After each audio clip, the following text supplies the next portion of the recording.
Ngayon naman, eto, nako, mga bossing, si Marcoleta, medyo, napanood ko ho, mga kababayan, na tuluyan ng nag-resign si Senador Ping Lacson ho, doon sa, sa Senate Blue Ribbon Committee. Yun yung isang balita na nakita ko eh.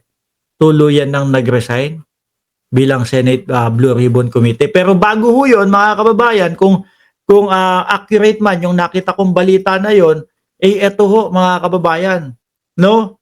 May banat si Senador Ping Lacson kay Marcoleta bago tuluyang umalis ng Blue Ribbon Committee. Pakinggan nyo ho. Ayaw niyo hong patulan si... Oh. 'Di ba si Marcoleta parang parang sisiga-siga doon sa Senado? Oh, pakinggan niyo ito. Alam ko ayaw niyo hong patulan si Senator Rodante Marcoleta na parang palaging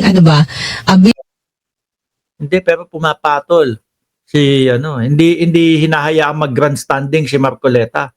Pero ano daw ho ba si Marcoleta? Ano sabi ni Senator Ping? binabantayan yung interview sa inyo. Oo nga eh, parang Sandali. Binabantayan yung mga interview, mga bossing, no, ni Lacson. Kasi hahanap siya nung isasagot niya kay Lacson eh. Hahanap siya eh. Tapos ang gagawin niya, si Marcoleta, pupunta doon sa Net 25. Kausap yung dalawang, yung dalawa, si Itlog at si Pugo. Oh, tapos doon magsusumbong ho, mga kababayan. Kaya nakabantay yang si Marcoleta kay Ping Lacson. Pero ano daw ho, si Marcoleta, sabi ni Senador Ping Lacson, Binabantayan yung interview sa inyo. oo nga eh, parang alam mo, ewan ko ba, parang stalker eh. parang stalker. Parang stalker si Marcoleta. Oh, di ba siguro humahanap ng maibubutas, humahanap ng naku, sigusumbong kita Ping Lacson doon sa Net 25. Uy, wag niyong ginaganyan yan. Bakit to? Hero din ho, super hero din ho ng mga DDS yan, mga kababayan.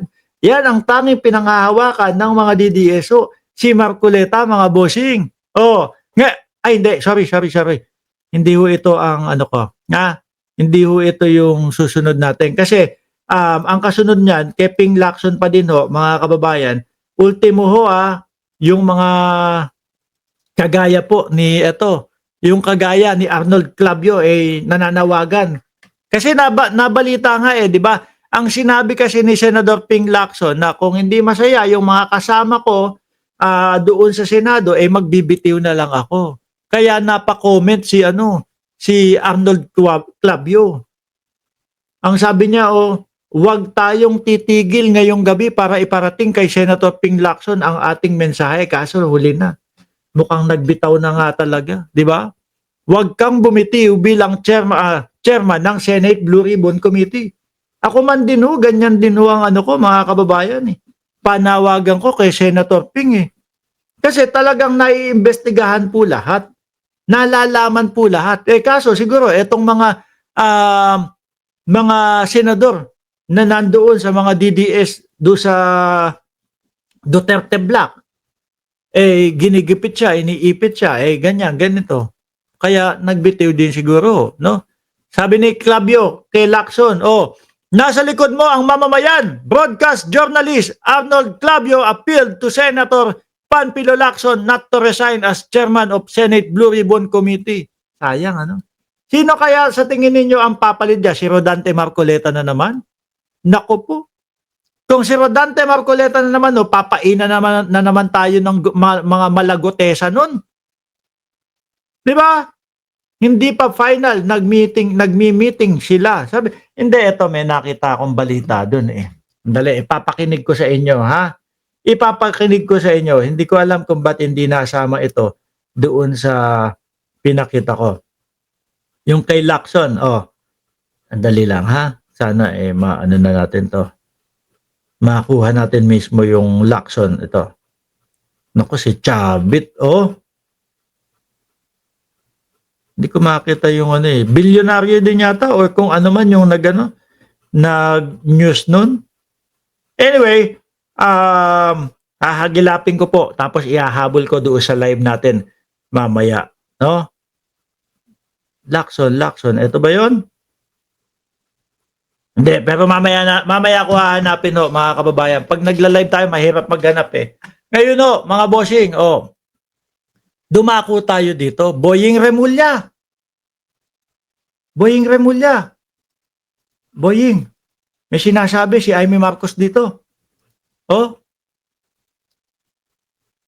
Yung kaibigan natin na sila Itera, napakongratulate tuloy kay Ombudsman Boying Remulla na daw.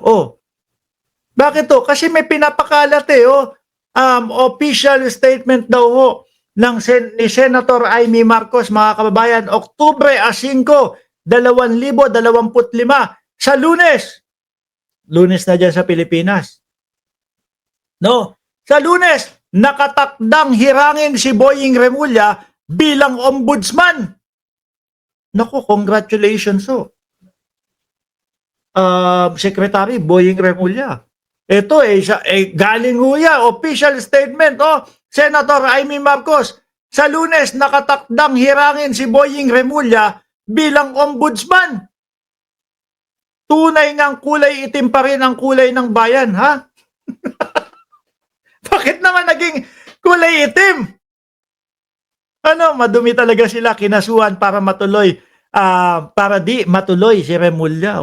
Tinagtad nila ng kaso, pero mukhang sabi sa Lunes, which is ngayon sa Lunes nakatakdang hirangin si Boying Remulla bilang ombudsman. Di ibig sabihin may hihintayin tayong balita ngayong araw, mga kababayan. Dahil ayan official statement daw ni Senador Amy Marcos. Tunay ngang kulay itim pa rin ang kulay ng bayan, nagluluksa, nababalutan ng pangamba at kawalan ng pag-asa. Anong kawalan ng pag-asa? Nagkakaroon nga ng pag-asa yung mamamayang Pilipino sa kadahilanan na ito mga lumalabas, mga investigasyon ng mga korupsyon na nakikita 'Di ba sabi ni Maki Kwan, paktay si Sara sa ombudsman. Takot silang lahat diyan. Nababasa sapagkat ang huling bantayog ng pananagutan ay pinilit wasakin ng politika at kalapastanganan sa konstitusyon. Chis, ikaw yata pinaparinggan ito. Doon sa Portweed, hindi mo daw sinunod. Isang sapilitang pagtatalaga ng taong hindi karapat-dapat. May mga nakabinbin na kaso at sila lang naman yung nagkaso dyan Gawa-gawa lang naman nila yan. Alam niyo po yung kinaso kay Boying Remulla, mga bossing? Yung daw po, kidnapping daw sa dating Pangulong Duterte. At halata nung mamamayang Pilipino na kaya nila ginawa yon upang hindi mailagay si Boying Remulla. At ito,